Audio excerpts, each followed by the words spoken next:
இன்றைக்கான வீடியோ என்னென்னு பார்த்தீங்கன்னா, என்னுடைய மாடி தோட்டத்தில் சூப்பராக வந்து பூக்கள் எடுத்து காய்கள் கொடுத்துருக்க தக்காளி செடி பார்க்கலாங்க.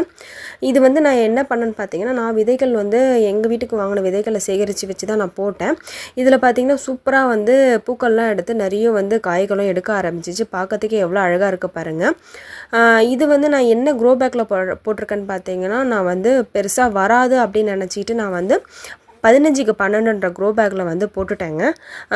ஒரு க்ரோ பேக்குக்கு பார்த்திங்கன்னா ஒரு 4 செடி நான் வச்சுருந்தேன். ஆனாலும் பார்த்திங்கன்னா எல்லாத்துலேயுமே பூக்கள் எடுத்து நீங்கள் பார்க்கும்போதே தெரியும் எவ்வளோ பூக்கள் இருக்குது பாருங்கள். தக்காளி செடியை பொறுத்த வரைக்கும் இதில் வந்து நிறைய வெள்ளைப்பூச்சி தாக்குதல் தாங்க வரும். ஸோ அது வந்துருச்சுனாலே வந்து செடியே ரொம்ப நாசம் பண்ணிடும். ஸோ அதை கேர்ஃபுல்லாக நம்ம எடுத்து போட்டணும். மற்றபடி இது பராமரிக்கிறது வந்து ரொம்ப ஈஸி தாங்க. நார்மலாக எல்லா செடிங்களுக்கும் கொடுக்குற ஊட்டச்சத்தே கொடுங்க.